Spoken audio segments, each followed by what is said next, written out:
Hace calor. ¿Cuándo va a llover?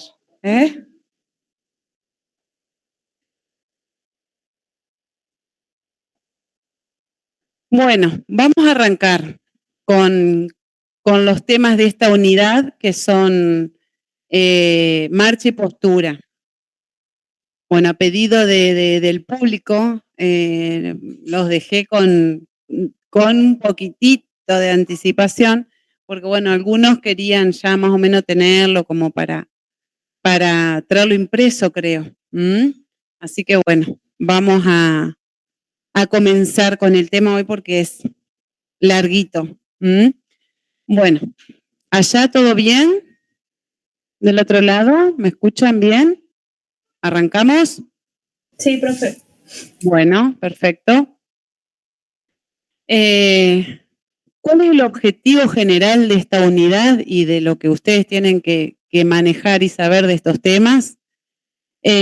Comprender y conocer los conceptos básicos y las herramientas brindadas en la materia de evaluaciones kinefisiátricas para poder desarrollar una correcta evaluación. Que esa correcta evaluación, a medida que vayamos viendo estos dos temas, vamos a ver a qué apunta o qué es lo que se busca cuando tenemos que evaluar en marcha y qué es lo que buscamos cuando estamos evaluando postura.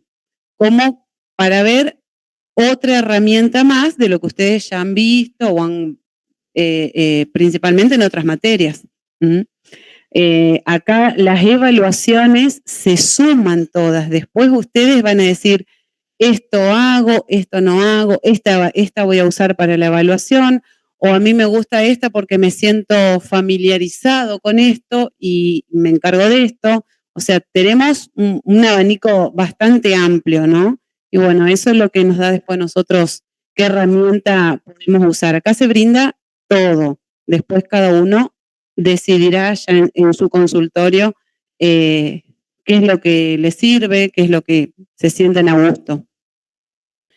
Y otra cosa también que tenemos que tener más en cuenta específico ya de los temas, diferenciar y reconocer las fases y subfases de la marcha, conocer la cinética y la cinemática de esas subfases, diferenciar una marcha normal de una marcha patológica, conocer la alineación postural ideal, realizar diferentes evaluaciones posturales.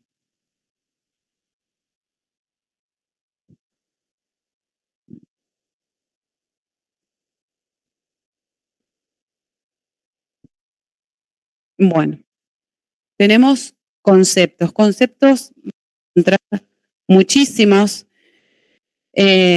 Como van a ver en el trabajo, en esta unidad, hay mucha bibliografía, porque hay, o sea, demasiada bibliografía sobre estos temas y bueno, da ganas de poner un montón de cosas, el tema que bueno, es interminable si no, pero tratamos de aunar en esos autores, bueno, este trabajo. Es el desplazamiento del cuerpo en el espacio, es decir, los desplazamientos que sufre el centro de gravedad. Es un movimiento armónico donde todos los grupos musculares van a trabajar y participar de manera sincrónica. Una marcha adecuada es aquella la que consuma menos gasto energético. Cuanto menos gasto energético consuma, mejor y más eficiente va a ser esa marcha. Otros conceptos, según Inman, la marcha humana es un proceso de locomoción en el cual el cuerpo humano, en posición erguida, se mueve hacia adelante, siendo un peso soportado alternativamente por ambas piernas. Y Richard Baker dice, la marcha se consigue moviendo el cuerpo de una manera determinada para realizar una zancada con movimientos más o menos similares y luego repetirlo de manera continuada.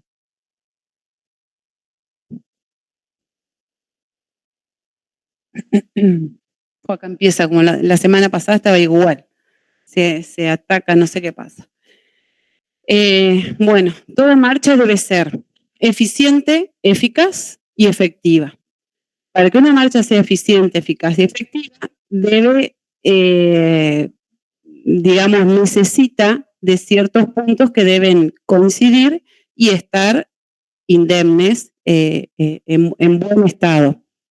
Se necesita de un sistema nervioso central indemne.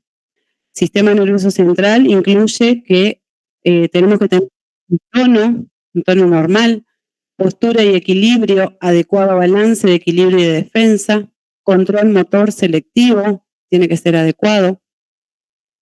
Con respecto a los efectores, los músculos que actúan, los efectores van a ser los músculos que actúan sobre los brazos de palanca, puntos de apoyo que deben estar óptimos y alineados. Actuar con un correcto timing. Timing es justamente sincronización para poder variar su activación dependiendo del momento del ciclo. Y acá va a aparecer la acción que van a presentar los músculos cuando vayan a ir realizando su participación. Cuando se produzcan contracciones de tipo excéntrico, la finalidad en la marcha va a ser absorber. Cuando tengan una contracción concéntrica, va a ser bien para generar el movimiento, y cuando estos músculos tengan que tener una contracción isométrica, la finalidad va a ser sostener o mantener una posición o una postura. Una posición sería en este caso. Y necesitamos también un sistema cardiorrespiratorio efectivo para prolongar este movimiento en el tiempo y lograr una adecuada conservación de la energía. Sí.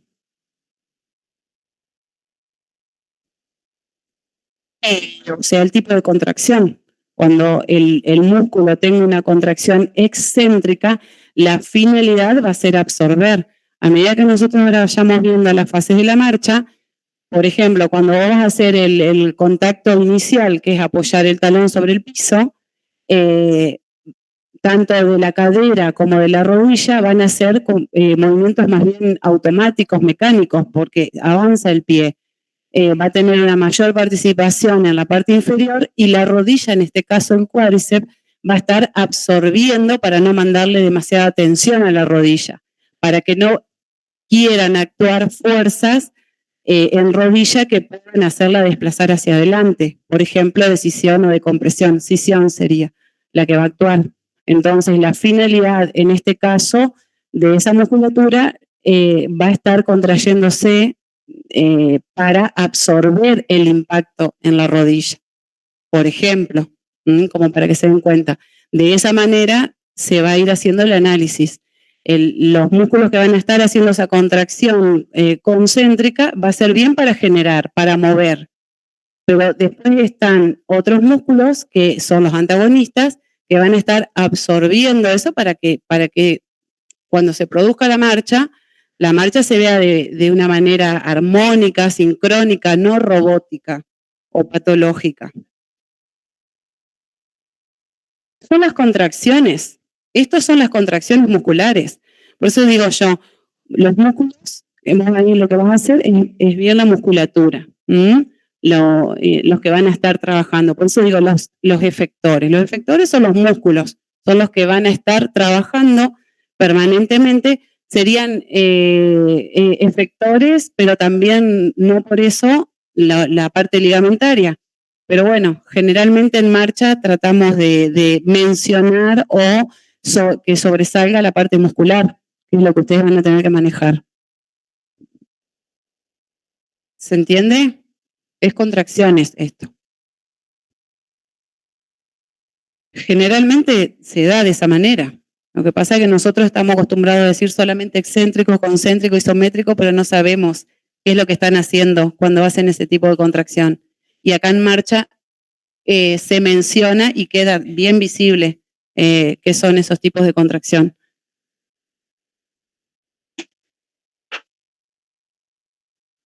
Ahí está. Bueno, vamos a ver características. Y hay bastantes características y particularidades que nosotros tenemos que conocer de una marcha normal. Las características que tiene una marcha son 5 características. Esas 5, la primera es tridimensional.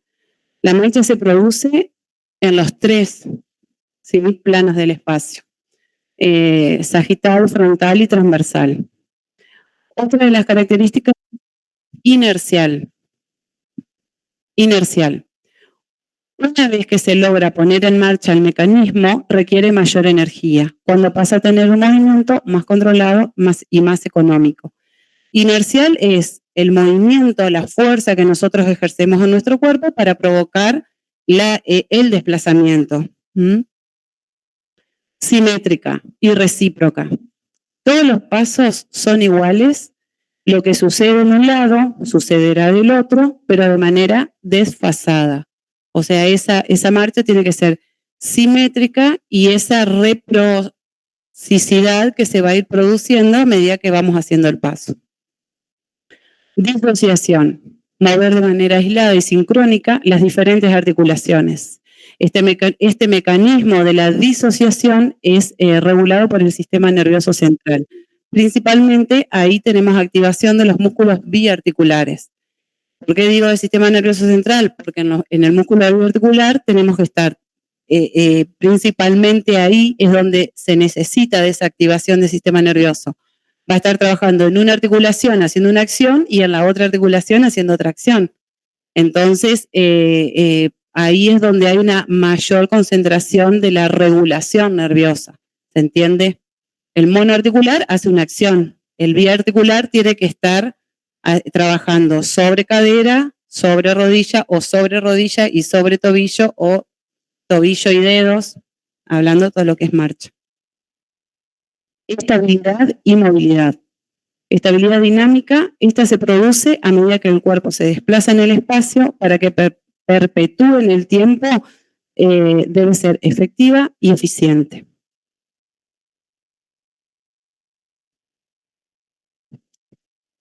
Características de una marcha normal. Bueno, ahí dentro de las características tenemos varias características. Una de esas es la cadencia de la marcha. Bueno, ahí quedó movido, pero ustedes, yo les puse en el campus en PDF, creo que no salió así movido. La cadencia de la marcha. ¿Qué es la cadencia de la marcha? Son los pasos por minuto, la cantidad de pasos que se dan en un minuto. Y los tipos de marcha que nosotros vamos a encontrar es una marcha normal, una marcha lenta y una marcha rápida. Una marcha normal tiene entre 90 y 120 pasos por minuto. Una marcha lenta tiene más o menos entre 70 y 90 pasos por minuto. Y una marcha rápida tiene más de 120 pasos por minuto. La base de sustentación. La base de sustentación, cuando se produce la marcha, no debe superar los 10 centímetros. Todo aquello que quiera salirse de lo que está considerado normal, nos va a provocar una marcha donde va a ocasionar mayor gasto energético, no va a ser eficiente, va a ser desbalanceada. Son marchas que cansan un montón y bueno, y ahí es donde de esto normal que nosotros tenemos que tener presente es donde podemos decir, bueno, esto es patológico. Nosotros tenemos que tener bien claro qué es lo que es normal. Y con centímetro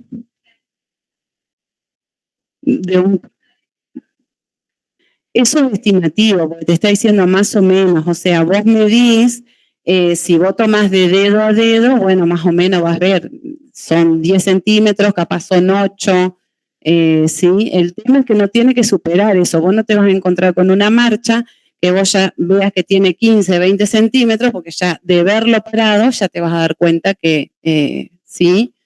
Pero eso puedes tomar de borde interno a borde interno, y eso es centímetro, metro, lo que uno tenga en el consultorio. Generalmente tenemos metro porque yo siempre les digo, el centímetro con el uso se estira, es una tela, en cambio el metro es metálico y bueno, eso siempre está igual.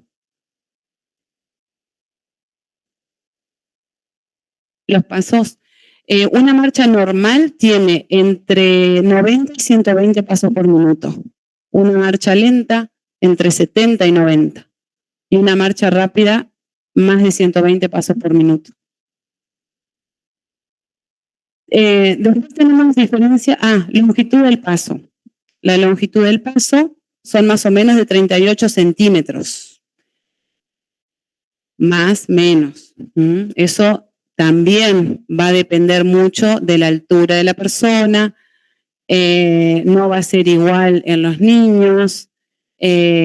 Bueno, ya en tema de los niños ya entra en juego velocidad.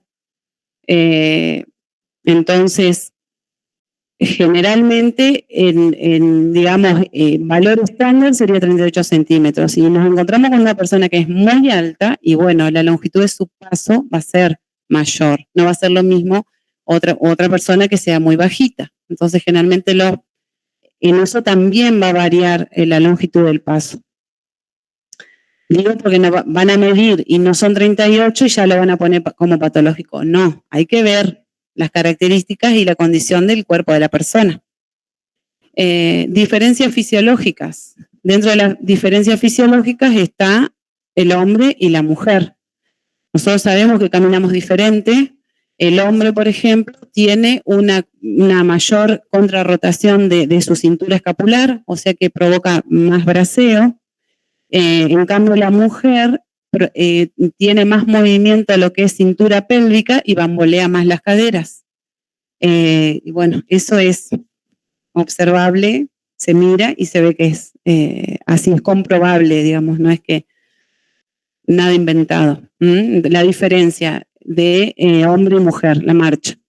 Después tenemos desplazamientos del centro de gravedad, que los desplazamientos del centro de gravedad son más o menos de 4 a 5 centímetros, y esos son tanto en sentido lateral, cuando nosotros vamos haciendo, que hacemos la descarga de peso, pasamos de un pie y pasamos al otro, se van produciendo desplazamientos laterales más o menos de 4 o 5 centímetros.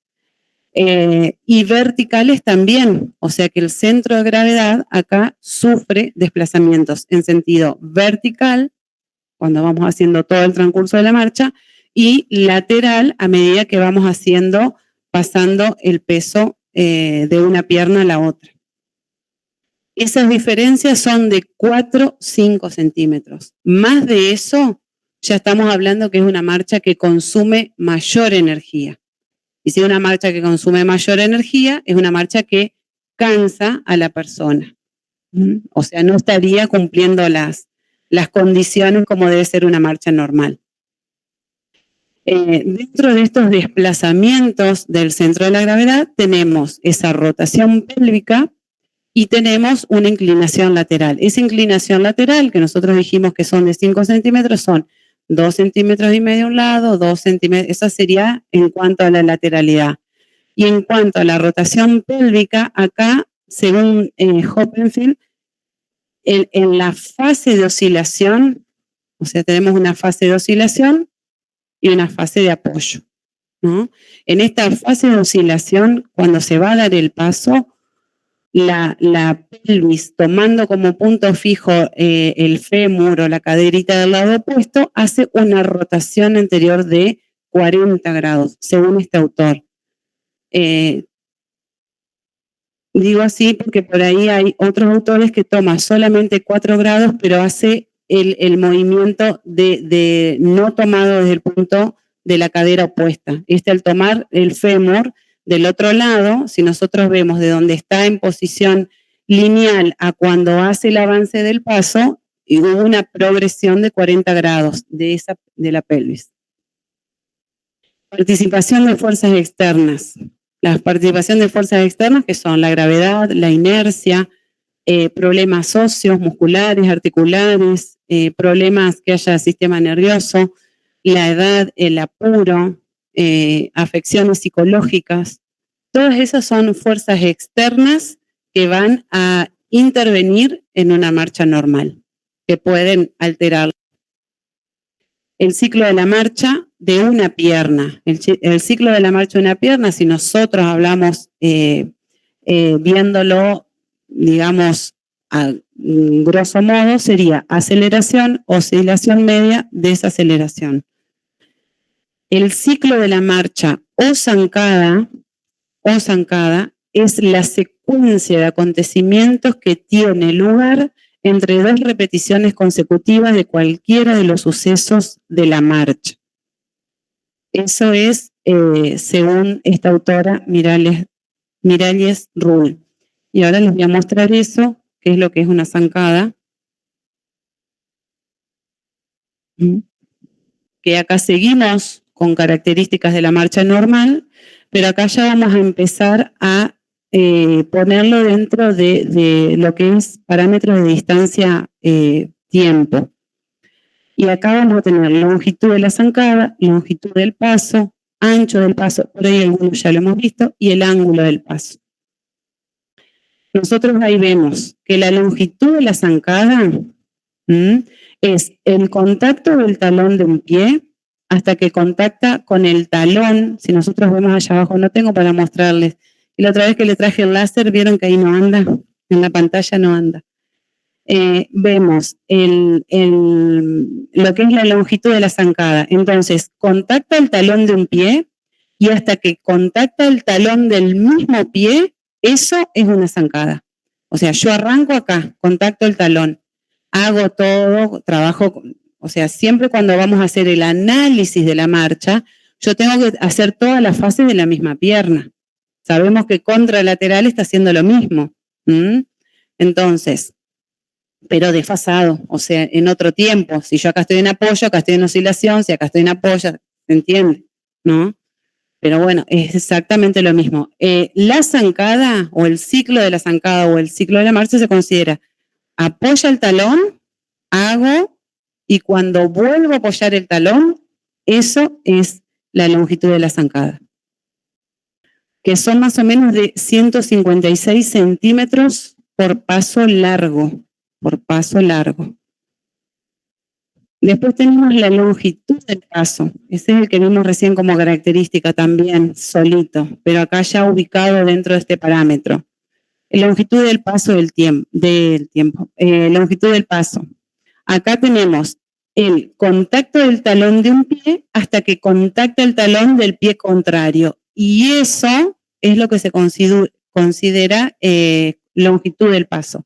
O sea, yo arranco acá y cuando hago acá, ahí voy a contar. Son más o menos 38 centímetros.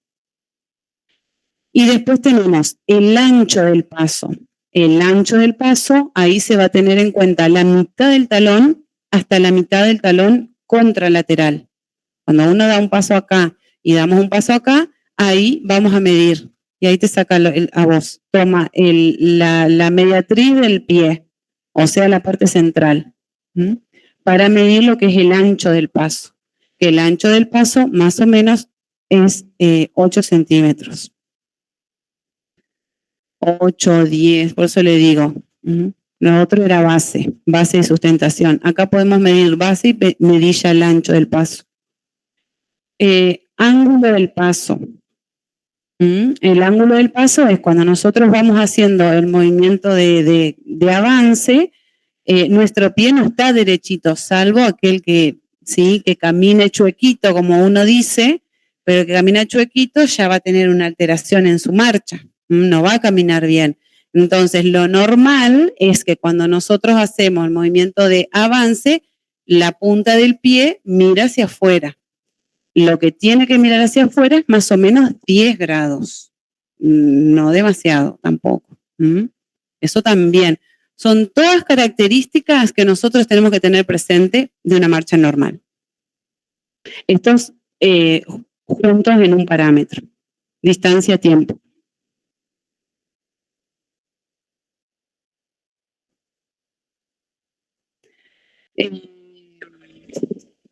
Bueno, fíjate ahí que está usando la línea horizontal donde venía apoyando lo que es el talón y usa la línea del segundo dedo, que nosotros en el pie tomábamos como eje el segundo dedo. ¿Se acuerdan cuando estuvimos hablando que vimos miembro inferior la otra vez para hablar a nivel muscular, de evaluación muscular? Decíamos que en las evaluaciones musculares se toma la línea del segundo dedo. Ese sería el eje del pie. Por lo tanto, acá toma el eje del segundo metatarsiano.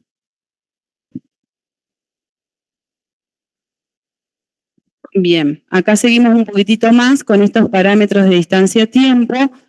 Y bueno, y ahí pone, estos parámetros que yo en realidad acá los puse, que ya venimos viendo, son parámetros que nos van a brindar información sobre estabilidad principalmente, estabilidad o inestabilidad. Todo lo que es en el tiempo de apoyo, lo que digamos dure ese porcentaje, generalmente ese porcentaje de apoyo es el mayor, es de un 60%, después lo vamos a ver, en un tiempo de balanceo que es del 40%, y en ese apoyo bipodal, lo que sería el doble apoyo, que ese en realidad se toma como, a veces se puede tomar como ese 10% previo y el 10% final, y se le resta al de apoyo. Eso también se puede dar. Longitud del ciclo, que esa es la unidad de la distancia, que ya lo vimos, la cadencia, que ya vimos también, que son los pasos por minuto, y la velocidad, que son metros por segundo. Entonces, esos parámetros también que se suman de distancia a tiempo nos van a dar, van a ser indicadores de estabilidad, más que nada. Esto es a modo informativo, yo no quiero por ahí que profundicen en ese tema, porque yo por ahí entiendo y comprendo que esa parte por ahí es un poco más elevada, pero es para que ustedes los conozcan y sepan de que dependiendo de eso nosotros podemos sacar si esa marcha es estable o no.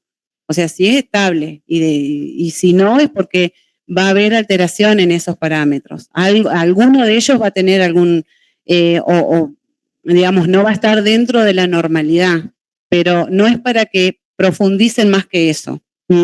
Aclaro por las dudas. Parámetros de distancia-tiempo, y ya creo que acá ya se termina ese parámetro porque es un poquito largo, y es lo que yo recién por ahí les mencioné, que les hice que no es lo mismo tampoco comparar la comparación de un adulto con un niño. Nosotros nos damos cuenta, sin que yo les diga o sin que ustedes ya lo innato, lo natural, ¿no? Nosotros nos damos cuenta que la cadencia del paso, fíjense, tanto la altura tiene que ver. Nosotros hacemos unos pasos más largos y si vamos con el chiquitito, sus pasitos van a ser más cortitos, porque es acorde a la morfología y a la contextura. Por lo tanto, nosotros vamos a ir un poco más lento y ellos van a tener que ir un poquito más rápido. Nuestra cadencia va a ir más lenta, la cadencia de ellos va a ser más rápida. Entonces, fíjense cómo el valor velocidad acá tiene muchísimo que ver. Entonces, fue como para poner un ejemplo ahí de este autor, de Staham y Murray, donde habla de los cambios de la velocidad, ¿no? La velocidad va a depender tanto de la cadencia como de la longitud del paso.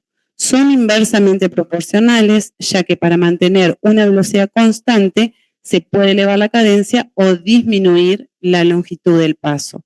Entonces, por ahí, como puede llegar a ser que quizás les cuesta entender esa definición, ese concepto, el ejemplo más para que se den cuenta de cómo, digamos, afecta la velocidad, está en ese ejemplo. Entonces, en el caso del adulto, va a tener que tengamos que llevarlo de la mano, un niño, ¿no? Va a tener una baja cadencia, pero el largo del paso va a ser largo. Y en el caso del niño, al tener esa baja cadencia, el nene va a tener una alta cadencia. Él va a tener que hacer más pasos por minuto. Y la longitud del paso, obviamente, en nosotros adultos va a ser más largo y en ellos va a ser más cortito. Al ser más cortito, dan más pasos. Y la velocidad cambia, no es la misma. Y más en los días que andamos hoy. Lo más probable es que lo llevemos así, andamos corriendo. El chiquito ya, chau, fase de la marcha. Pero bueno, esto es un ejemplo para mostrar lo de la velocidad, cómo infiere. Bueno, ahora pasamos a lo que son las fases de la marcha. En las fases de la marcha tenemos que se divide, sería en 2 o 3 si contamos lo que es la fase de doble apoyo, que esa fase de doble apoyo en realidad va a estar presente siempre que nosotros hagamos el análisis de la marcha o una marcha lenta, ¿sí? En una marcha lenta está ese doble apoyo, si no en realidad, bueno, en la carrera directamente no existe doble apoyo, es oscilación, apoyo, oscilación. No existe el doble apoyo, el de que estén prácticamente en contacto los dos pies en el piso. En marcha lenta se da. Esa fase de soporte de apoyo que dijimos que representa prácticamente el 60%, que por ahí pueden llegar a verlo en autores, desglosado, como les decía anterior, que toman un poquitito para esa fase de doble apoyo, 10% que se resta de este doble apoyo. Y acá tenemos contacto de talón con el piso o contacto inicial también. Ahí le puse de dos autores. Generalmente es el contacto de talón en el piso o también lo van a encontrar como contacto inicial. Después tenemos apoyo o contacto de la planta, que ese se llama respuesta a la carga también, descarga de peso o soporte medio, propulsión o despegue del talón, que ese se llama soporte terminal, y despegue de la punta de los dedos, que este se llama también prebalanceo.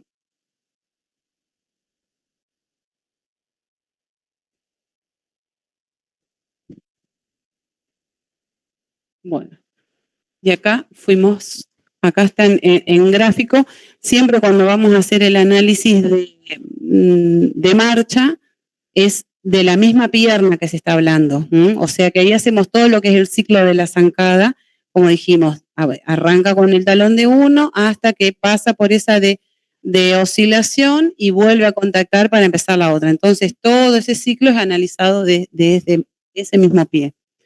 Y bueno, acá tenemos, en este contacto inicial, vamos a tener, hay uno de esos que no coincide tanto con lo que realmente es, que es el de soporte terminal, pero bueno, tenemos el primero que es el contacto inicial. La cadera en este caso, nosotros vemos, está flexionada más o menos a 22 grados.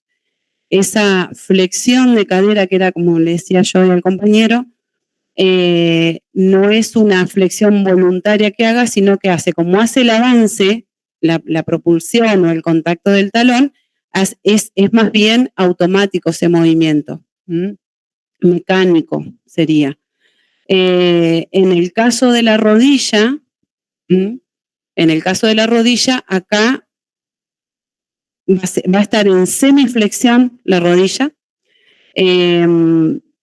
Puede ser que por ahí hay personas que cuando van a hacer el movimiento ya de dar el paso lo mantengan extendido. Generalmente, por lo mismo que comentaba yo hoy, la finalidad es absorción en la rodilla, entonces no sobrecargar en esa rodilla que recién está para hacer el impulso del paso.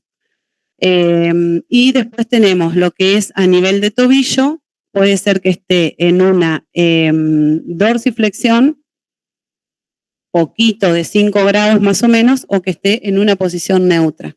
En ese caso dijimos, si bien es una flexión mecánica de la cadera, de flexión de 22 grados, pero los flexores de cadera van a estar activados para hacer ese movimiento. Lo mismo en este caso, una contracción excéntrica más que nada de el cuádriceps, por eso es la finalidad de absorber el movimiento. Y los dorsiflexores que van a estar activados de manera isométrica, o sea, sosteniendo esa posición. Después tenemos respuesta a la carga. Bueno, ahí lo que nos dije es, cuando nosotros vamos a hacer el contacto del talón, en ese momento hay una tendencia de la cadera a una rotación interna. Ahí empiezan a rotar internamente. Por lo tanto, los rotadores internos van a estar manejando y trabajando la pierna para que esté en esa posición. Pasamos a respuesta a la carga o la descarga de peso. Contacto de la planta. Es el segundo, contacto de la planta. Bueno, acá lo que tenemos es, se marca la rotación interna de la cadera, sigue en un estado de flexión, no está marcada de 22 grados como anterior, sino que apenas flexionada la rodilla y ya hay una flexión plantar, hay una leve flexión plantar acá, en esta fase.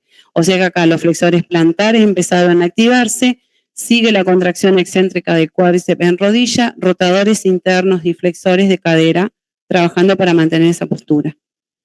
Después pasamos al soporte medio, que es la descarga de peso. En ese soporte medio es el momento donde la cadera es mínimo, pero pasa de estar rotada internamente a estar rotada externamente, se extiende la cadera, se extiende la rodilla, la extensión de la cadera es más que nada de los isquiotibiales y la extensión de la rodilla sí es manejada ahí por cuádriceps y hay una flexión plantar que se produce,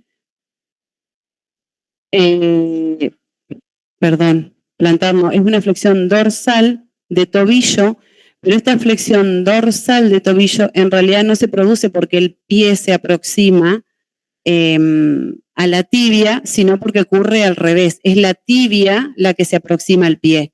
El pie está fijo en el piso y lo que se produce es el avance del cuerpo. Entonces, por eso termina provocando todos esos movimientos de extensión principalmente.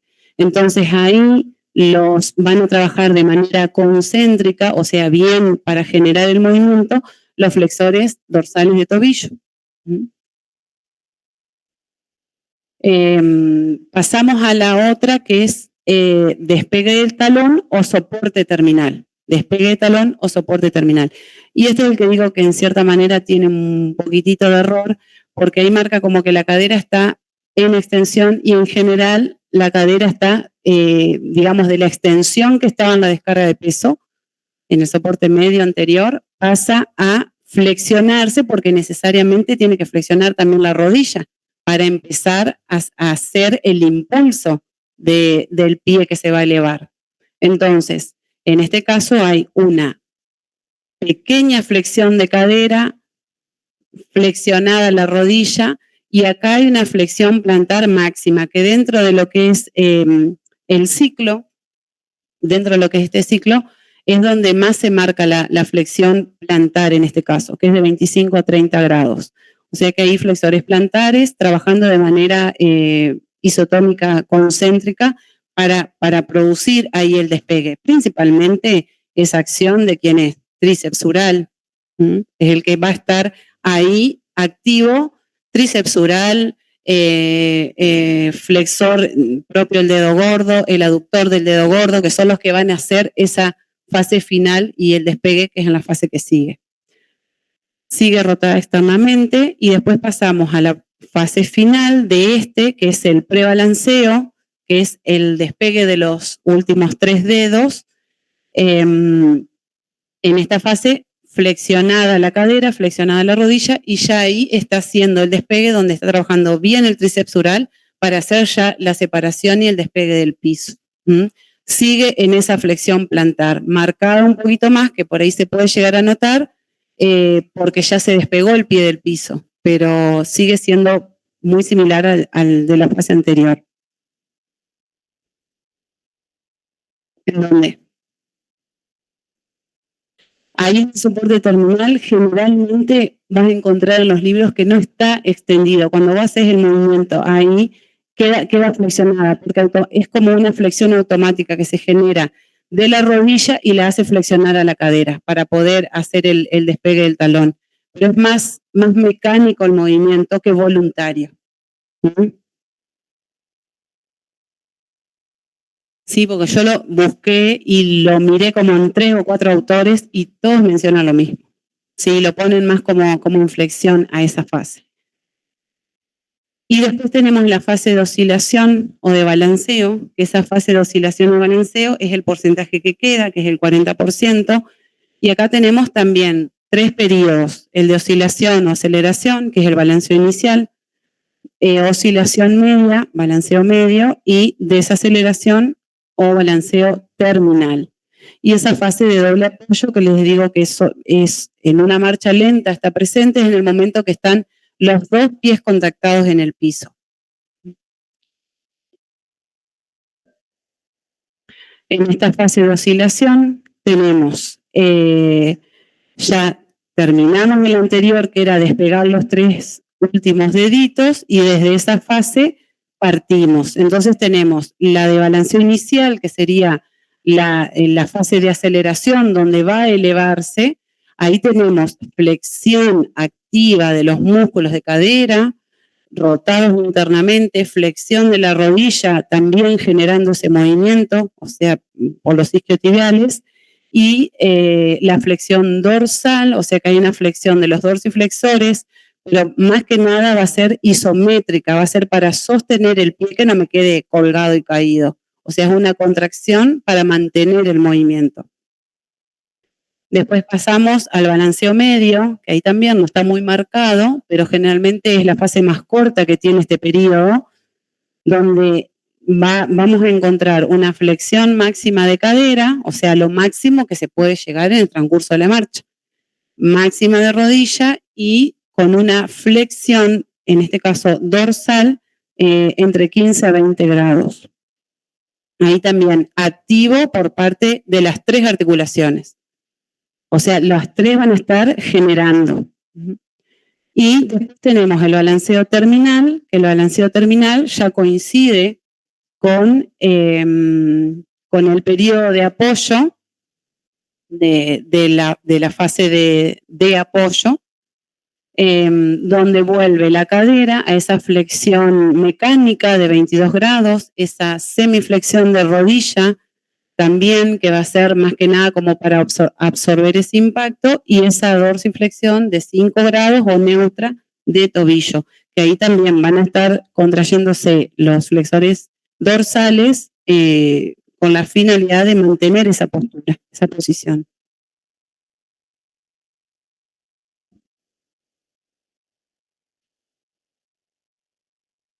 Sí. Sigue en rotación interna. Voy mirándolo ahora para controlarme. Sigue en rotación interna, exactamente. Esa caderita en realidad está en rotación interna cuando va a ser la descarga de peso. Ahí es donde es bien marcada la rotación externa. Y una vez que empieza nuevamente con el despegue del talón y despegue de los deditos, vuelve la tendencia a la rotación interna para hacer la rotación externa cuando va bajando. ¿Se entiende? Eso es, digamos, también cíclico. Acá.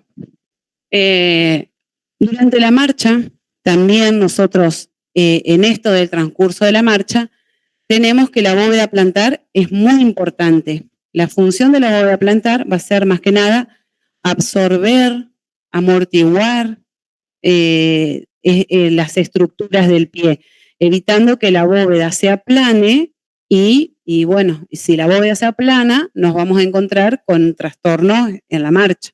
Entonces, la idea es que eso se mantenga y que esta musculatura se mantenga activa y presente. Y hay 3 efectos. Bueno, durante la marcha, el desarrollo del peso va a someter a la bóveda plantar a fuerzas y deformaciones. Los fenómenos que van a suceder en la bóveda plantar durante la fase de apoyo, porque es donde justamente va a estar la fuerza de la gravedad tendiendo a aplastar, a deformar la bóveda y bueno, gracias a la musculatura y a los ligamentos que van a estar tensos, van a evitar de que eso se desplome. Y tenemos el primer efecto amortiguador se va a dar en la descarga de peso. Y si nosotros nos ponemos a pensar, de acuerdo a lo que vimos anterior, sí, cuando vamos a hacer esto, hay una tendencia a querer aplastarse la bóveda. Después, el segundo efecto amortiguador, que se va a convertir como una palanca de segundo género, es el despegue del talón. Ahí en el despegue del talón, nuevamente tiene tendencia a aplanarse la bóveda. Y va a haber un tercer efecto amortiguador, que es cuando se despegan ya los últimos deditos, ahí también hay la tendencia a deformar la bóveda plantar. En estos efectos amortiguadores vamos a tener tensores activos y tensores pasivos que van a evitar que se desplome la bóveda. Y a su vez nos van a servir porque van a ser los que vamos a tener que fortalecer en el caso de que eso suceda. Entonces, en cuanto a músculos, son el peroneo lateral largo, el tibial posterior, el flexor corto, común de los dedos, flexor del dedo gordo y aductor del dedo gordo, son los que me van a mantener en cuanto a activo. Y en cuanto a pasivo, más que nada es calcáneo escafoideo inferior y el calcáneo estragalino son los más importantes y preponderantes que van a estar evitando el desplome de la bóveda. Esto a nosotros nos sirve ¿para qué? Porque si nos vamos a encontrar con un paciente que tiene un pie plano, por ejemplo, vamos a saber qué musculatura nosotros tenemos que trabajar y hacer hincapié para ayudar a fortalecer esa bóveda plantar. Algunos son más difíciles que otros, pero bueno, hoy en día gracias al electroestimulador y podemos llegar a lograr. Y ejercicios de propiocepción se logra fortalecer esta parte. Todos los que vengan de la parte posterior del pie son los que nos van a ayudar a acentuar la bóveda plantar. Supónganse que yo quiera, no, vamos, porque tiene pie plano y voy a empezar a trabajar tibial anterior y peroneo anterior. ¿Y ustedes qué creen? Ellos me van a aplanar la bóveda, van a hacer presión hacia abajo, o sea que vamos a estar haciendo mal el trabajo. Lo vamos a ayudar a que siga manteniendo su pie plano. Después van a ver bien que, bueno, si bien a veces se puede ayudar con eso, con la parte de ejercicios, pero se necesita de ayuda de por ejemplo, plantillas. A veces se necesita. Bueno, eso después lo dejamos para otra materia adelante. Vamos ahora con qué hay que fortalecer. Bueno, lo que nosotros tenemos que hacer, entonces, en el momento que a ustedes le dicen rehabilitación de la marcha en un paciente, aparte de ver otras cuestiones que ustedes por ahí les enseñan en otra materia, específico y concreto de marcha, ¿qué es lo que nosotros vamos a hacer? Tenemos que conocer las fases para ir marcándole al paciente esas fases, porque el paciente, les puedo asegurar, que ya el que se quebró el tobillo, cuando viene a caminar, te quiere apoyar la planta del pie de entrada, o aquel que no te venga a apoyar de la parte del antepié. Entonces, nosotros ahí debemos conocer bien las fases de la marcha para enseñarle cómo debe ser una marcha correcta y qué es lo que tenemos que hacer. Empezamos a controlar parámetros, a tratar de que esa marcha que tiene este paciente distorsionada, empezar a que encaje dentro de todas esas características que nosotros vimos. No digo de todas, pero de un par tienen que encajar, ¿sí? Entonces vamos a ir haciendo una valoración paso a paso. Acá es paso a paso literal también, ¿no? Que paso a paso de manera literal. Vamos a ir viendo la simetría, o sea, que sea simetría, quiero decir que sea igual de los dos lados, ¿no? Si hace un desplazamiento y yo miro la angulación del pie hacia dónde va, miro del otro lado, o sea, todo tiene que ser igual, simétrico. Que suavidad del movimiento, es lo que yo les decía hoy, que no sea robótico. Cuando viene un paciente con un problema, esguince, fractura, dolor, contractura, contusión, lo que sea. Bueno, entonces va a haber una alteración y ya no va a haber una suavidad, ya no va a ser armónico eso. Entonces nosotros tenemos que tratar de lograr eso y cuando hacemos la evaluación, observar eso. Vamos a ver la longitud de la sacada, del paso, el ancho de paso, cada uno de los componentes del cuerpo. ¿A qué me refiero cuando digo cada uno de los componentes del cuerpo? Y vamos a ver en la marcha, generalmente uno ve cómo va la cabeza, cómo van los brazos, cómo está la cadera, que cuando vaya a dar un paso con la cadera no haga movimientos de circunducción. Nosotros sabemos que tiene que ser un movimiento fluido en cuanto a flexión y esos movimientos ligeros de rotación interna y externa en cadera son ligeros, o sea, son leves. No tiene que ser nada muy marcado. Entonces, si vamos a ver que en un movimiento hace un movimiento como de cadera que ya sale haciendo como un giro muy marcado, bueno, entonces prestarle atención a esos componentes. Cabeza, cintura escapular, vemos el tronco, vemos el tema de los brazos, vemos la pelvis, la articulación de la cadera. Digo pelvis y cadera separo, porque la pelvis está en anteversión, en retroversión, que estén rotadas hacia un lado o el otro. La cadera, ¿sí? Cómo está, nosotros sabiendo el ciclo de la marcha, más o menos tenemos que estar focalizando que eso respete ese parámetro. Vamos a mirar la rodilla, vamos a mirar el tobillo, cómo está, observamos las rótulas en la rodilla, hacia dónde están. Todos esos son parámetros que nos sirven a nosotros como para ir mirando y hacer un análisis de la marcha. El tobillo, mirar el tendón de Aquiles con el calcáneo es un indicador también a nosotros que nos sirve de cómo está pisando. Todo eso suma. Después, bueno, la observación del tronco, los balanceos, bueno, la cadera, bueno, ya dijimos todo eso. Son algunos indicadores de anomalías de la marcha. Entonces, teniendo todo en cuenta de lo que vimos anterior, vamos a poder sacar y darnos cuenta si hay algo raro o no. Bueno, y también tenemos marchas patológicas. Bueno, esto ya ustedes han estado viendo en otras materias, me parece. Que tenemos en hiperestación, como que el reloj de la mano no me anda, ¿viste? Miro ahí en vez de mirarme acá. Marchas patológicas. Bueno, en la hiperestación y la marcha intervienen el sistema de la visión, el tono muscular, el equilibrio y la motricidad. La falla de alguno de estos puede provocar un trastorno que se evidencia en la marcha. Esto sería como pilares. Después nosotros vimos que la edad, el apuro, trastornos psicológicos, trastornos del sistema nervioso, todo eso son elementos que van a influir en una marcha normal. Aparte de esto que son pilares. La falla de estos puede provocar trastornos. Pueden existir varias causas generales para una marcha patológica, estructurales, desigualdad de miembros inferiores, anomalías óseas. Después tenemos alteraciones patológicas de las articulaciones y de los tejidos blandos, anquilosis, limitación de los movimientos, que haya artrosis, artritis reumatoidea, contracturas. Todo eso puede ocasionar.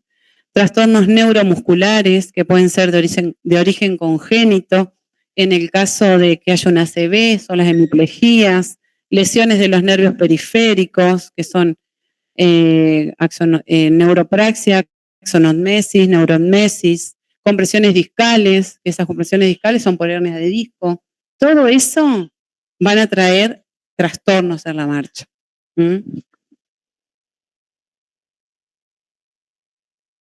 Y bueno, y acá llegamos a marchas patológicas, que yo puse algunas como para que ustedes las tengan de cuáles serían, porque se van a encontrar muchísimas marchas patológicas. Quedémonos con las que son más conocidas o las que generalmente les vamos a hacer más hincapié nosotros o que por ahí se les puede llegar a preguntar, ¿sí? Que son las más comunes. Pero de marchas, chicos, hay un montón. Bueno, marcha en este page, yo creo que ya las han escuchado. Marcha en este page, marcha miopática, marcha espástica, cerebelosa, festinante o propulsora. Esa festinante es la parkinsoniana, la marcha de pato, marcha coja, marcha táxica, marcha vestibular o en estrella. Son todos tipos de marchas. Ahora yo tengo acá unos gráficos. Son todos tipos de marchas patológicas con los que nosotros podemos llegar a encontrarnos. Por ahí en esta marcha se nos va a dificultar, por eso son marchas patológicas, ya no van a entrar dentro de la normalidad. Vamos a tratar de rehabilitar y ver cómo se pueda caminar o qué es lo que podemos hacer con lo residual de estos pacientes. Ya no estarían encajando dentro de la normalidad, pero para que ustedes conozcan. Bueno, la marcha táxica en realidad es por incoordinación de control nervioso, entonces generalmente es una marcha que tiene temblorosa, titubeante, parece mareado el paciente cuando está, la persona, perdón, ¿sí? Cuando está por caminando. Después tenemos la marcha en este page, que esa la marcha en este page es como lo muestra ahí, generalmente se da por alteración en el ciático popliteo externo, Entonces, ¿qué es lo que pasa? Tenemos el pie caído. Perdón, esa, la que yo estaba por decir ahora es, no, está bien este page, es esa. Tiene el pie caído y cuando va a dar el paso tiene que hacer como una exageración más que nada de la cadera y flexionar la rodilla para poder dar el paso. Después tenemos esa marcha espástica, que en el caso de la marcha espástica podemos observar dos tipos de marchas. Una es la marcha del hemipléjico, que es la marcha de guadaña, y la otra es la marcha en tijeras, que generalmente se va a observar en pacientes con parálisis cerebral, aquellos que puedan lograr una marcha, ¿sí? Porque las parálisis cerebrales no todos pueden caminar, de acuerdo, digamos, al tipo de parálisis cerebral que tenga. Pero la espástica puede llegar a caminar con una marcha en tijeras, que va a ser aproximando las rodillas, raspando las rodillas en su marcha. Después la marcha miopática generalmente se da en las miopatías. Una de las más comunes es la distrofia de Duchenne, ¿sí? Que tienen alteración de todo lo que es de la musculatura de la cadera, principalmente de los glúteos medios, que son los que nos van a estar manteniendo la línea horizontal. Entonces, bueno, y la miopática que yo dije recién, la de Duchenne, miopatía, esa es dentro de todo una de las más comunes. Les cuesta mucho la marcha, tienen una base bastante amplia, tienen una disociación en las caderas que para dar el paso, y es como similar como lo muestra la foto. Si ellos por ahí tienen que incorporarse, tienen que ir prendiéndose del suelo como para poder lograr esa, o sea, en el caso de que se caigan, cuesta el tema de la incorporación, como que se tienen que ir prendiendo ellos mismos para poder subir porque no lo pueden hacer. Y es debilidad, o sea, eso es una enfermedad genética. Entonces, hay que tratar de ir fortaleciendo como para que esos músculos no se vayan apagando, pero bueno, hay una descoordinación y ya no hay una buena llegada neurológica de estímulo-respuesta, y entonces, ¿sí? Después tenemos, bueno, esta otra parkinsoniana. La parkinsoniana es la que les dije yo recién, festinante. Esa marcha generalmente es una marcha que tiene una base muy pequeña, prácticamente tiene los pies juntos. Nosotros sabemos que una marcha con pies juntos prácticamente es inestabilidad total. Pasitos cortos, el cuerpo está en propulsión. Es la típica marcha del paciente con Parkinson, si alguna vez vieron. Después tienen esa marcha, Si va con velocidad, sí, es esa. Sí, no, puede, pero el tema es que de una no va a poder frenar. Sí, si va con velocidad por ahí le cuesta parar, pero pueden parar, sí. Van tanto en propulsión pero frenan, sí, pueden hacerlo. Después tenemos esa marcha vestibular, que la marcha vestibular generalmente yo les puse al lado. Cuando hay una alteración en el sistema vestibular, el paciente quiere dar un paso y en realidad piensa que da un paso y se va para atrás, y cuando va para un costado, se va para el otro costado. O sea, termina siendo, cuando vos le pedís que camine, no termina caminando, termina siendo una marcha en estrella. Lo termina siendo, ¿sí? Ahí como que queda en el lugar. Y después hay otra que también, la marcha vestibular, también, que es la del aparato vestibular. No, esta es de vestibular, cerebelosa, quería decir, la cerebelosa, que la marcha cerebelosa se asemeja también mucho a la intoxicación barbitúrica, pero la diferencia del que tiene una marcha cerebelosa y del que está, por ejemplo, alcoholizado, vos le haces una línea en el piso y el que tiene una marcha cerebelosa no va a poder, o sea, que tiene alteración en el cerebelo, no va a poder seguir esa línea en el piso. Cosa que el que tiene, por decirle, intoxicado, sí, a duras penas, pero va a poder seguir la línea del piso. El cerebeloso no.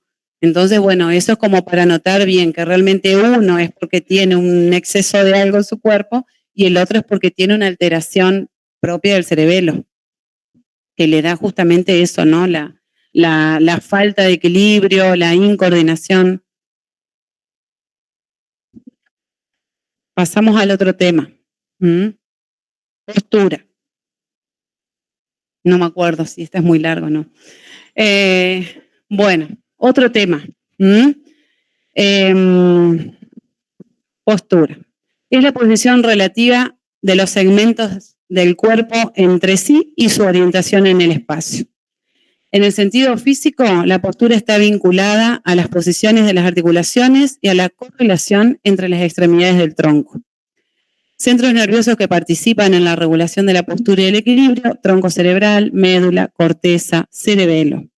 O sea, la indemnidad de estos hacen de que se produzca una correcta y óptima postura. No, estaba por decir, en realidad tendría que haber empezado a hablar de postura y después de marcha, porque la postura en realidad es la base para todo. Si vos no tenés una correcta postura, no podés ejecutar nada. No podés tener una buena marcha, no podés hacer un buen gesto motor, no podés desarrollar nada si no tenés una postura correcta o ideal. ¿Por qué? Porque, bueno, algún trastorno o algo te va a marcar el cuerpo de que no estaba correcto, ¿sí? Nosotros, más o menos teniendo normales, ¿no? Como posturas ideales, notamos que a veces en ciertas maneras ocurren cosas en nuestro cuerpo y decimos, sí, porque tenía una mala postura, porque nos podemos dar cuenta, ¿no? O sea, nosotros lo podemos regular y lo podemos manejar. Por eso digo, ¿no? La postura, me quedé pensando porque postura en realidad es la base de todo, para todo y para hacer todo. Tenemos alineación y economía de energía. Y acá también necesitamos tener economía de energía para una correcta postura. La alineación ideal en bipedestación requiere el esfuerzo muscular mínimo para mantener la posición vertical. La postura erecta requiere una actividad escasa e intermitente de los músculos posteriores del tronco y la tensión de los ligamentos vertebrales y fascia toracolumbar sin gasto de energía. Eso dice Bas Magian. La postura nosotros podemos analizarla desde el punto de vista estático o desde el punto de vista dinámico. Desde el punto de vista estático es la posición relativa que adopta el cuerpo en determinado espacio, sin movimiento aparente, y en este caso, y la postura dinámica ya sería cuando nosotros vamos a analizar una postura, pero por ejemplo en un gesto motor o haciendo alguna actividad cualquiera. Y principalmente, ¿qué es lo que nosotros vamos a ver de la postura y decimos que es estático y dinámico? Porque vamos a ir viendo los desplazamientos del centro de gravedad, ¿sí? En esa persona. ¿Cómo pasa esa línea de la gravedad? ¿Cómo es el centro de gravedad en estático? ¿Cómo es en dinámico? Y eso tenemos que tratar de percibirlo, de tenerlo presente. Fundamentos anatomofisiológicos de la postura. Aparte de los mencionados del sistema nervioso central, son importantísimos para la postura lo que es la visión, la sensibilidad y el aparato vestibular, que son los pilares básicos para poder tener una postura correcta. Sensibilidad proprioceptiva, esteroceptiva, aparato vestibular, oído interno y las funciones del sistema vestibular. Tenemos los pilares básicos, dijimos que uno de esos era la visión. En la visión, acá tenemos el reflejo vestíbulo-ocular, que es el que decía hoy Bohr, ahí, es eso, reflejo vestíbulo-ocular. Ahí está. Nos da como respuesta un nistagmo. ¿Y qué es eso? Es un movimiento ocular lento que se opone a la dirección del giro, seguido de otro rápido en el sentido del giro. ¿Entienden cómo es eso? O sea, eso permanentemente lo estamos haciendo porque ese reflejo en realidad es el que nos orienta, nos pone en posición horizontal de la cabeza en el espacio. Entonces vos estás mirando algo que hace movimiento rápido, ¿sí? Movimiento lento y rápido vuelve al lugar donde está mirando. Todo el tiempo estamos haciendo eso, no nos damos cuenta, pero vos estás ahí, mira y vuelve, ¿sí? Volvemos al foco donde nosotros estamos mirando. Bueno, ese es el reflejo vestibulocular, que tiene que estar indemne y porque es uno de los pilares de la postura. Después, otro de los pilares de la postura, dijimos la sensibilidad, propioceptiva y exteroceptiva. Propioceptiva nos está informando el estado del músculo a cada instante, o sea que nos va a dar información sobre la longitud, sobre la tensión, sobre la fuerza, o sea, con qué longitud está ese músculo, con qué tensión está ese músculo, pero son todos receptores diferentes los que nos van a estar aportando esa. Acá es un repaso de lo que ya vieron ustedes en realidad, ¿sí? El uso neuromuscular, en este caso nos va a dar la información sensando la longitud, el órgano tendinoso de Golgi para la tensión, mecanoceptores que vamos a encontrar también en los ligamentos y en las cápsulas, por ejemplo, corpúsculos de Pacini. Exteroceptivas son también, tenemos mecanoceptores, pero ya van a estar en la piel de las articulaciones y que generalmente se van a activar cuando se realicen movimientos de flexión. Entonces nos van a estar mandando información exteroceptiva de cómo se encuentra esa articulación. Bien, acá tenemos el tercer pilar, que es el vestibular, que acá procesa la información sensorial relacionada con el control del equilibrio y el movimiento ocular. Acá tenemos el oído interno, nosotros tenemos sistema vestibular, tenemos el oído interno, que dentro del oído interno tenemos, bueno, no, me falta el cursorcito allá. Tenemos el laberinto óseo, que está constituido, yo igual se los puse acá al costado, por el vestíbulo, conductos semicirculares, está constituido por el vestíbulo, conductos semicirculares y el caracol, cóclea o caracol, ¿sí? Y a su vez, dentro de estos, ¿sí? Tenemos el laberinto membranoso, que el laberinto membranoso también tenemos lo mismo, tenemos el sector del vestíbulo, los conductos semicirculares y la cóclea del caracol. Desde acá, que por eso ustedes lo están viendo, van a salir las vías acústicas del nervio vestibular y del nervio auditivo. Vemos bien ahí cómo salen las partes de los nervios. Y a su vez, dentro de estas cavidades del semimembranoso, nos encontramos que están llenas de endolinfa. El endolinfa es el líquido que tenemos dentro de esas cavidades que se va a ir moviendo y nos va a ir activando las células ciliadas que tenemos dentro del oído, dentro del membranoso, que son los quinocilios. Y ellos son los que van, a medida que se mueve la endolinfa, se encargan de enviar información a través del nervio vestibular y del nervio auditivo. Acá este sería ya más concreto para que se vea bien. Tenemos todo lo que es el vestíbulo, es este sector, todo acá, conductos semicirculares y el caracol. Este acá, digamos, el celeste clarito, por eso yo se los puse hasta con el mismo color, el celeste clarito sería el óseo, el membranoso es el más oscuro, y bueno, dentro de ese es donde está, dijimos recién, la endolinfa. Y acá tenemos, dentro de la cóclea, que es en este sector, acá dentro de la cóclea, a su vez tenemos el ligamento espiral, la membrana de Reissner, la membrana basilar, que esos van a servir de apoyo al órgano de Corti, que es el elemento sensitivo del oído. Sería el micrófono que nosotros tenemos en nuestro oído, está acá, ¿sí? Es el órgano de Corti, está en este sector, en la cóclea. Después acá en el vestíbulo tenemos que está constituido por el utrículo, que es el que está por arriba y más alargado, y el sáculo, que es el más pequeñito y que está por debajo, ¿sí?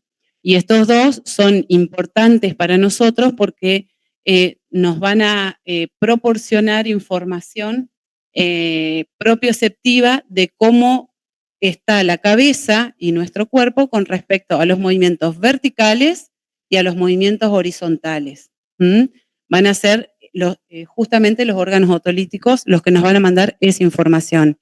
Y los canales semicirculares, donde está acá el órgano de Corti, nos van a proporcionar información, ¿sí? De la cabeza cuando haga movimientos de giro. Entonces, cuando haga movimientos de giro, el que manda esa información es el caracol. Cuando hay movimientos que vos decís, bueno, es algo vertical, horizontal, pero sin que implique un movimiento de giro, son los encargados los órganos otolíticos, sáculo y utrículo. Y eso sería todo desde lo propioceptivo. Y desde lo exteroceptivo, la función exteroceptiva es la que dan el nervio vestibular con el nervio coclear y vestibular, que son los que van a proporcionar la audición, ¿sí? O sea, en cuanto a función exteroceptiva, es para la audición. A nosotros lo que nos sirve es saber la función propioceptiva, cómo están y qué información nos brindan estos elementos.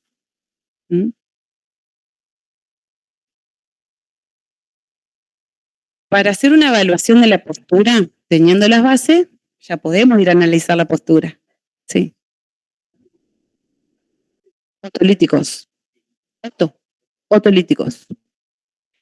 Evaluación de la postura. Vamos a tener en cuenta, siempre que hagamos una evaluación de la postura, tenemos que tener en cuenta el ambiente, que eso lo venimos viendo ya hace rato, posición del paciente, posición del kinesiólogo, los planos a evaluar. Va a haber diferentes métodos, la observación de frente, de perfil, posterior, la línea de la plomada, perfil, posterior, maniobra de Adams, método de Hooke, medición de la longitud de los miembros inferiores. ¿Sí? Esos son más o menos los métodos que nosotros vamos a trabajar acá en esta materia. Si bien la maniobra de Adams ya la conocen, o el método de Hooke, o el de la longitud de los miembros inferiores, quizás ya lo conocen de otra materia, de semio, ¿no? Seguramente, pero esas ahí las vamos a tener presentes en el momento de hacer la valoración. Bueno, este es el método de Hooke, ahora lo vemos allá más adelante. Que acá yo les puse lo que sería una evaluación de la postura ideal. Tenemos, cuando decimos observación, siempre observamos de frente, de perfil y de espaldas. Y la línea de la plomada, donde nos va a brindar información, es también posterior y de perfil. Acá le puse. Bueno, vamos a ver el de la línea de la plomada. La línea de la plomada, por si no saben, es una línea con una plomadita que es una tanza, si nosotros lo hacemos casero, con una plomada o algo que tenga peso, cosa que nosotros podamos suspender al lado de nuestro paciente y podamos detectar desplazamientos o no, o si cae sobre la línea ideal, ¿no? Que coincida. No debe tocar el cuerpo del paciente, siempre se hace un poquitito separado. Entonces ahí nosotros vamos a poder ver cómo actúa la gravedad sobre ese cuerpo.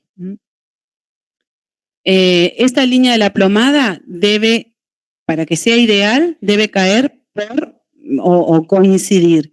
Generalmente nosotros, como vemos allá, que empieza desde la parte de la sutura, pero si tenemos que hacer una valoración de la postura, generalmente, ¿qué es lo fijo y qué es lo seguro que tenemos nosotros para hacer una valoración de postura?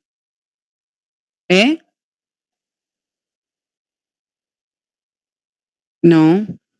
Para hacer una valoración tenemos que tener, pero lo más seguro que voy a decir, bueno, yo arranco de acá y de acá va a estar bien, porque puede ser que yo esté así, ¿sí? Y bueno, y arranque y lo estoy provocando, pero si yo empiezo a mirar del piso, lo seguro que nosotros tenemos. Y a partir de ahí para arriba, ahí empezamos a ver si hay desalineaciones, ¿sí? O desplazamientos. Entonces, ¿qué quiero decirles con esto? Muchas de las veces van a ir a hacer una valoración o evaluación de la postura y lo más correcto, no estamos acostumbrados, nuestra cabeza es como que tiene que empezar de arriba para abajo, pero lo más correcto sería evaluar de abajo para arriba, porque ahí es donde nosotros podemos ir haciendo los arreglos y después vamos a ver allá cómo está la consecuencia arriba. ¿Se entiende? Bueno, lo más seguro para arrancar es abajo y de ahí vamos haciendo la valoración. Pero bueno, no quiere decir que ustedes no empiecen a mirar de arriba, ¿se entiende? Es para que sepan. Si nosotros vemos, por ejemplo, en la parte se hace la suspensión, acá al costadito, de la línea de la gravedad. No tiene que tocar el cuerpo de la persona, sino que pasar al lado. Y la plomadita, lógicamente, que no tiene que estar tocando el piso, porque si no anulamos el efecto de la gravedad y no estamos viendo los desplazamientos. Entonces, tiene que quedar ahí sin llegar a tocar en el piso. Y bueno, vamos a ver. En este caso, tiene que caer a través de la articulación calcáneo-cuboide, que en realidad nosotros lo vamos a ver que cae por adelante. ¿Ven que está el maleolo externo? Bueno, cae por adelante. Seguimos subiendo la articulación de la rodilla. En realidad, la articulación de la rodilla va a caer. Si nosotros vemos el centro lateral de la articulación de la rodilla, tiene que caer un poquito por delante. Va a caer por delante del centro de la articulación de la rodilla. Si seguimos subiendo, tenemos la articulación de la cadera, la línea va a caer por atrás, pero pasa sobre el trocánter mayor. Después seguimos subiendo, viendo acá en el esqueleto, promontorio sacro, primeras lumbares, en las cervicales, las primeras cervicales, ¿sí? Lóbulo de la oreja y apex de la sutura coronal. Eso sería si lo vemos de perfil. Y en posterior, acá, dentro de todo, tenemos una ayuda bastante importante, porque ya tenemos la columna. Bueno, hacemos separar los piecitos. Los pies en realidad se ponen no bien a la altura de los hombros, sino un poquitito menos, ¿sí? Con una base no tan amplia. Tratamos de que las rodillas no estén tan tensas, cosa de marcar bien el... En realidad nosotros tenemos que decir a nuestro paciente que se pare como se para normal, ¿sí? Si ya yo empiezo a decirle que flexione un poquito las rodillas, ya estamos haciendo corrección. Que se pare normal. Y un poquitito los pies, las puntitas para afuera. Generalmente se le trata de poner una cinta o una línea, o si hay alguna baldosa, que nos sirva de referencia, que los dos talones estén apoyados sobre esa línea. O a veces se ponen los talones y si no los maleolos. Maleolo externo, yo agarro ubico acá en mi maleolo externo y acá maleolo externo, ¿sí? Entonces trato de que por lo menos ahí yo tengo esa línea y de ahí parto para hacer la valoración. En la posición que nosotros le pedimos que es de firme. Y ahí vamos viendo, de la parte de atrás tenemos el tendón de Aquiles con el calcáneo, a nosotros nos sirve muchísimo, porque con eso nosotros vamos a sacar si el calcáneo está en varo o en valgo. Normalmente tiene que estar recto. Seguimos subiendo y queda entre medio de los maleolos. Las piernas tienen que estar rectas, pero nosotros nos podemos encontrar con varo o con valgo, ahí, lo más recto posible. Seguimos subiendo, ahí tiene que coincidir con el pliegue interglúteo. Seguimos subiendo todo lo que es la línea de las espinosas hasta arriba. Después otra cosa que vamos a observar ahí de atrás son los omóplatos, que estén bien pegaditos a la parrilla costal, ¿sí? Sabemos que más o menos la distancia que hay es entre 5 y 7 centímetros entre ellas, entre los bordes internos de la escápula. Y la cabeza, en este caso, vamos a mirar de que esté bien derechita, que no esté ni inclinada ni rotada para ningún lado. Entonces, siempre que nosotros hagamos valoración de postura, tenemos que ir viendo los segmentos. Vemos, si arranco de arriba, la cabeza, los hombros, generalmente los lóbulos de las orejas nos sirven de parámetro. Otra cosa que vemos es el ángulo formado por el tronco y los brazos. El ángulo formado por el tronco y los brazos se llama ángulo del talle. Ese ángulo del talle nosotros tenemos que compararlo y tienen que ser iguales. Cuando hay alguna escoliosis o alguna desviación, nos vamos a encontrar con un ángulo cerrado y el otro abierto. O sea, enseguida que hay alguna alteración postural, te va a dar, el ángulo de la talla es como que te deschaba, ¿sí? Es ahí, es lo primero que vas a mirar y después empezás a revisar el resto. Bueno, esto sería en vista lateral. Acá, bueno, la línea de la plomada ya vimos el anterior sería línea de la plomada y observación, que es lo que nosotros vemos. Ahora vamos a decir acá observación de perfil. En el caso de observación de perfil, ¿qué es lo que nosotros vamos a ver? Porque este ya está, línea de la plomada ya está visto. Vamos a mirar cómo está la cabeza. La cabeza tiene que estar bien derechita. Puede ser que esté anteriorizada o que esté hacia posterior. Vamos a ver los hombros. Los hombros tienen que estar bien derechitos mirando hacia afuera. El acromion tiene que estar bien externo. Acá seguramente nos encontremos con rotaciones internas, lo más probable, ¿sí? Hacia adentro. Después seguimos mirando una curvatura, una lordosis normal. Eso vamos a ver cuando estamos observando. Saquen la plomada, están mirando ustedes. Es observación, método de la observación. Vemos las lumbares, que acá tiene que estar, ¿no? Nos vamos a dar cuenta enseguida. Si hay una anteversión pélvica, nos encontramos con una hiperlordosis. Si hay una retroversión pélvica, esto va a estar más rectificado o aplanado. Curvatura normal. Seguimos mirando las caderitas. En la pelvis vemos eso, anteversión, retroversión, recto. Seguimos bajando las rodillas, lo más recto posible. También acá pueden encontrarse con flexum o con recurvatum. Y después seguimos bajando y en tobillo no proporciona, en cuanto a la observación, no te proporciona casi más te da es de frente y posterior. Que generalmente de frente es como para ver más que nada espinas ilíacas, volver a mirar el ángulo de la talla. En el caso de los hombres, las tetillas te sirven ya como para mirar que estén a la misma altura, las chicas las mamas, la línea de los hombros, ¿sí? Que estén al mismo nivel, la cabecita bien derecha. Entonces, como que ahí vamos viendo, eso sería una observación. El paciente está parado, si nosotros tenemos un cartel para hacer posturografía, lo ubicamos al paciente y más que para sacarle fotos, ¿sí? Lo ubicamos, sacamos fotos y después empezamos a mirar en detalle en el paciente. Si no, lo alejamos de la lámina y lo que vamos a hacer es paciente parado, como yo les indiqué, generalmente lo ideal y lo que se usa es que la línea pase por los maleolos, como le dije recién. Entonces vos buscas la línea y si no, se le pega algo en el piso. Si es un piso que no tiene, se le pega con una cinta, cosa de que siga esa línea y para que estén centrados los maleolos y que de ahí partamos bien para arriba, como les decía yo. Y después sí, una vez que vos posicionaste bien abajo, ahí sí podemos hacer la evaluación como a ustedes les venga mejor, de arriba abajo o de abajo arriba. Es indistinto. Y sí ir mirando todos los segmentos. Y es el kinesiólogo o el evaluador el que va girando alrededor del paciente y va tomando nota. ¿Qué les sirve a ustedes acá para cuando van a hacer posturografía? Es tener ya más o menos armadito y decir cabeza, hombro, tronco, cadera, rodilla. Entonces lo único que van poniendo ustedes al costado es normal, recto, hacia adelante, hacia atrás, muy marcado, menos marcado. Es solo lo que tienen que poner, ¿sí? Bueno, esos son los puntos que tienen que observar, que eso cuando vayamos a hacer observación, en todos tiene que estar presente, cabeza, lo que dijimos recién.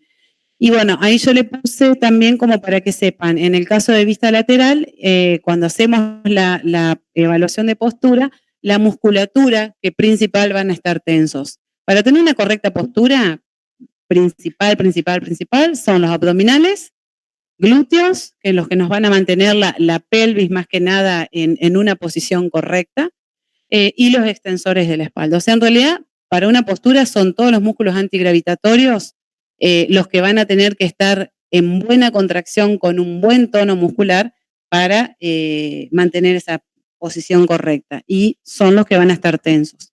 Extensores de la espalda, glúteo, bueno, ahí está isquio, popliteos, dice ahí, pero en realidad es isquiotibiales y abdominales. Tensor de la fascia lata, recto anterior, Son los que les menciona el libro. Después, en vista de atrás, es lo que ya dijimos hoy, tanto observación como la línea de la plomada, en cuanto a participación muscular. Ya fuimos diciendo. De las evaluaciones que hoy mencionamos, los métodos, los otros que quedan son Adams, que es pedirle al paciente que haga ese movimiento de flexión, y lo que nosotros en realidad vamos a ver es la desviación de la columna. Eso es lo que vamos a notar. La giba, si en el caso que haya alguna escoliosis. El método de Hook, por las dudas para el que no se acuerda, es el que se va a medir esos 3 puntos que son el ombligo, las espinas ilíacas anterosuperiores y las espinas ilíacas posterosuperiores. Y los 3 tienen que estar a igual distancia.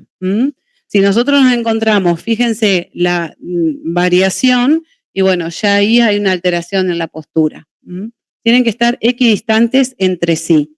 Y después tenemos la medición de la longitud de los miembros inferiores, que se va a medir espina ilíaca anterosuperior con el maleolo interno.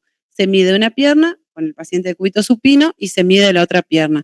Entonces con nosotros ya de ahí descartamos que hay una alteración en la longitud de los miembros, porque por ahí capaz lo que tiene es un acortamiento de los isquiotibiales y parecería que hay una pierna más corta y sin embargo vos trabajás, elongás un poquito los isquiotibiales y tienen una longitud normal.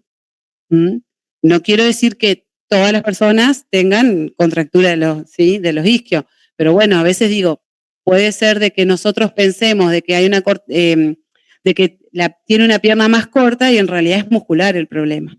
A eso me refiero, no todo van a ser alteración ósea.